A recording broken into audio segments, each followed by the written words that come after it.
அந்த ஃபார்முலா இருக்கிற ஒவ்வொரு லெட்டர்ஸும் எதை மீன் பண்ணுது, அதை கிவன் வந்து நான் எப்படி எடுக்கிறேன் அப்படிங்கிற அந்த கிளாரிட்டியோட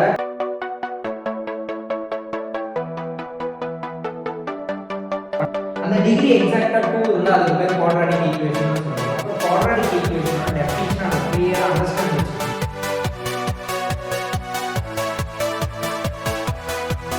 எனக்கு ஒரு பெரிமீட்டர் கொடுத்துட்டு ஏரியா கேட்குறாங்க, அதாவது சர்க்கிளோட பெரிமீட்டர் கொடுத்து சர்க்கிளோட ஏரியா கேட்குறாங்க.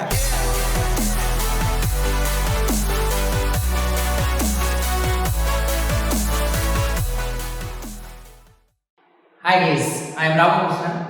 இந்த வீடியோவில் நம்ம பார்க்க போகிறது மேத்தமெட்டிக்ஸில் ஒரு 40 மார்க்ஸ் 35 to 40 எடுத்துட்டு இருக்கிற நம்ம எப்படி 80 மார்க்ஸ் எடுக்கலாம் அப்படிங்கிறத பற்றி தான் இந்த வீடியோவில் நம்ம பார்க்க போகிறோம். ஒரு சப்ஜெக்டில் நீங்கள் மேத்ஸில் ஸ்கோர் பண்ணணும் அப்படின்னா முதல்ல நமக்கு ஃபண்டமெண்டல்ஸ் தெரிஞ்சிருக்கணும்.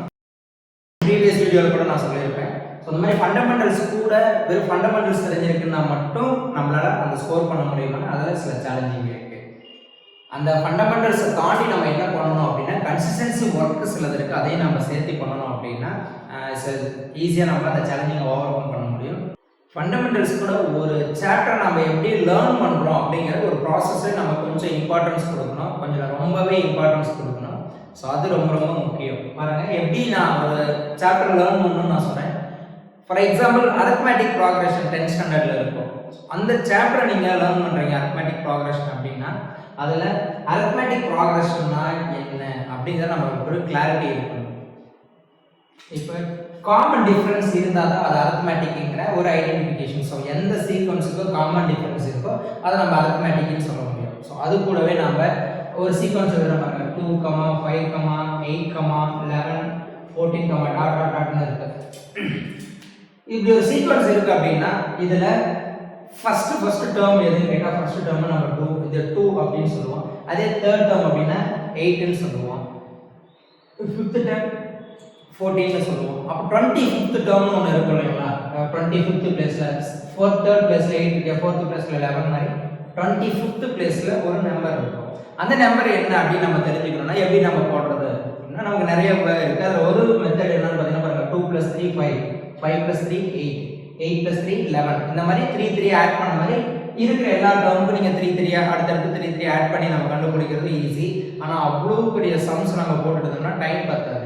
அப்போ ஃபைண்ட் பண்ணது நமக்கு ஒரு ஃபார்முலா இருக்குது, an = a + n - 1 × d அப்படிங்கிற இந்த ஃபார்முலாவை யூஸ் பண்ணால் நம்ம கண்டுபிடிச்சிட முடியும். அப்போ இந்த ஃபார்முலா நான் எங்கே யூஸ் பண்ணுறேன் அப்படிங்கிறது தெரியணும்னா ஒரு சீக்வன்ஸில் இருக்கிற பர்டிகுலராக ஒரு டேர்ம் 25th டேர்ம், ஒரு 13th டேர்ம், 15th டேர்ம்ங்கிற ஒரு டேர்மை கண்டுபிடிக்கணும் அப்படின்னா எனக்கு இருக்கிற வே என்னங்கிற மாதிரி இந்த சப்ஜெக்ட் நீங்கள் லேர்ன் பண்ணணும். இந்த சம்மை நீங்கள் அப்படி தான் பார்க்கணும்.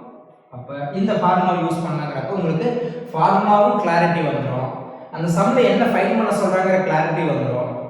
இந்த தேர்ட் திங் என்ன பண்ணால் இந்த மாதிரி ஒரு இடத்துல இங்கே கொடுத்துருக்கிற மாதிரி பார்த்தீங்கன்னா ஏ அப்படின்னு ஏ எதை மீன் பண்ணுது, இந்த லெட்டர் என் அப்படிங்கிறது எதை மீன் பண்ணுது, டி எதை மீன் பண்ணுது, அதை நான் இந்த கொடுத்துருக்கிற கிவன் வந்து எப்படி ஃபைண்ட் அவுட் பண்ணுறதுங்கிறதையும் நான் பயங்கர கிளாரிட்டியாக நான் ஸ்டோர் பண்ணுவேன் என்னோட மைண்டில். ஃபார் எக்ஸாம்பிள் ஏ அப்படின்னா ஃபர்ஸ்ட் டேர்ம் அப்படின்னு சொல்லுங்கள், ஃபர்ஸ்ட் டேர்ம் பார்த்தீங்கன்னா 2ன்னு சொல்ல முடியும். அப்போ ஏ வந்து நமக்கு 2.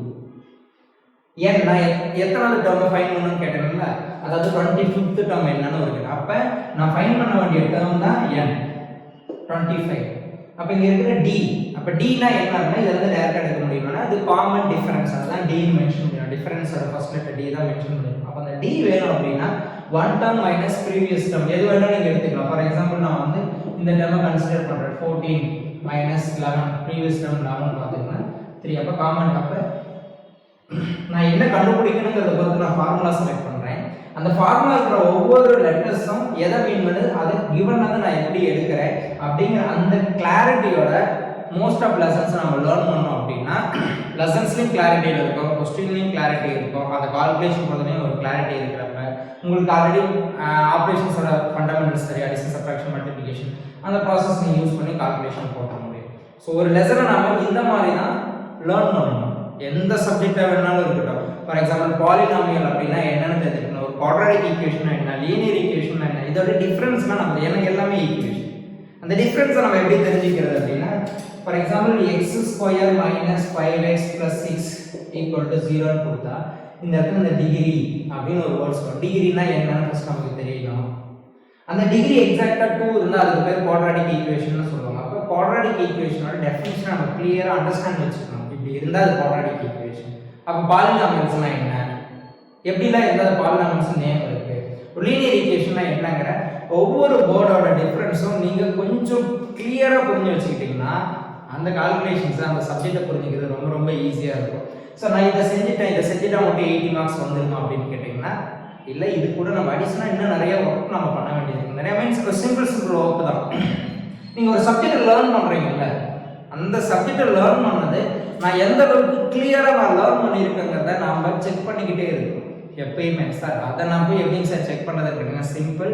நீங்கள் லேர்ன் பண்ண டாப்பிக்ல இருந்து சில சம்ஸை உங்கள் டீச்சர்ஸை கொடுக்க சொல்லி இல்லை நீங்களே கூட ஒரு கொஸ்டின் பேப்பர்ஸ் இந்த கொஸ்டின்ஸ்லேருந்து அது ரிலேட்டடான சம்ஸை எடுத்து நீங்கள் ஒர்க் அவுட் பண்ணி நீங்கள் லேர்ன் பண்ண மெத்தடை அப்படியே அப்ளை பண்ணி பார்த்து ஆன்சர் ஃபைண்ட் அவுட் பண்ணுங்கள்.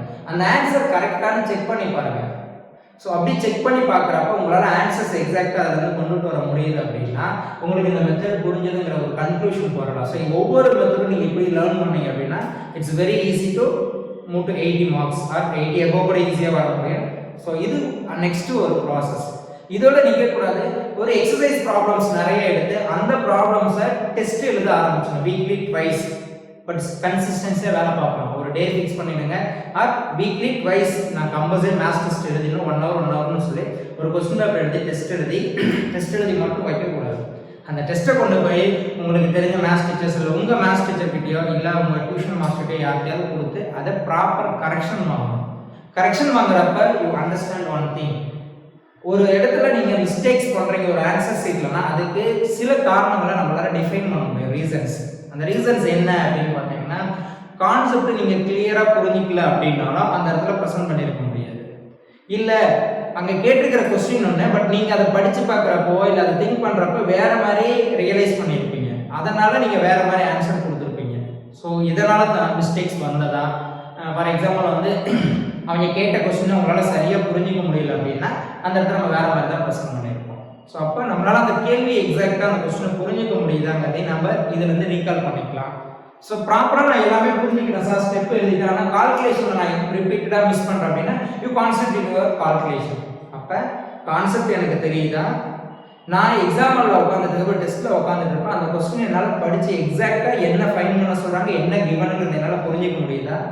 தேர்ட் திங், இந்த மாதிரி கொடுத்தாங்கன்னா எனக்கு ஃபார்முலாஸ் யூஸ் பண்ண அந்த ஃபார்முலாவில் இருக்க வேண்டிய லெட்டர்ஸ் அந்த வேரியபிள் அந்த லெட்டர்ஸ்க்கான வேல்யூ என்னால் கரெக்டாக அதை வந்து பிக் பண்ண முடியுதா, இல்லை இன்டைரக்டாக கொடுத்தாங்கன்னா அதை என்னால் ஃபைண்ட் அவுட் பண்ண முடியுதா அப்படிங்கிறதெல்லாம் நீங்கள் டெஸ்ட் எழுதுறப்ப செக் பண்ணி பார்த்துக்கணும்.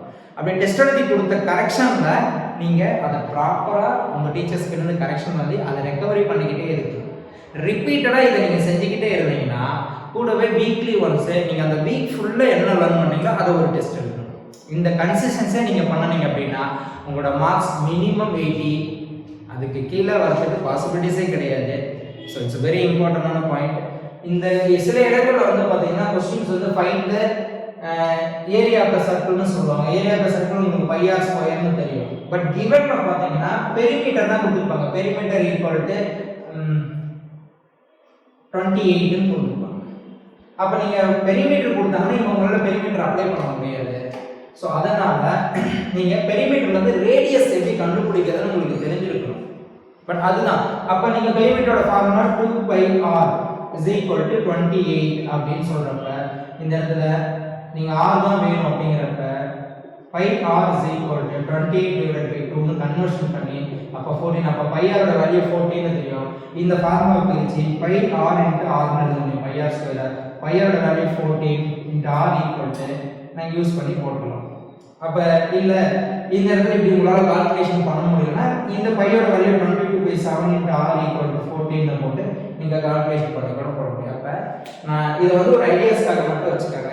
எனக்கு ஒரு பெரிமீட்டர் கொடுத்துட்டு ஏரியா கேட்குறாங்க, அதாவது சர்க்கிளோட பெரிமீட்டர் கொடுத்துட்டு சர்க்கிளோட ஏரியா கேட்டாங்கன்னா எனக்கு ஏரியா ஃபைண்ட் பண்ண ரேடியஸ் வேணும், ஆனால் கிவன்ல ரேடியஸ் கொடுக்கல இன்டைரக்டாக கொடுக்குறேன், அதை ஃபைண்ட் அவுட் பண்ணுற கன்வர்ஷன் மெத்தடு நீங்கள் ஃபோக்கஸ் பண்ணணும். இது எந்த அளவுக்கு நீங்கள் ஃபோக்கஸ் பண்ணுறீங்களோ அந்த அளவுக்கு உங்களால் அடுத்தடுத்த கட்டத்துக்கு மூவ் ஆக முடியும்.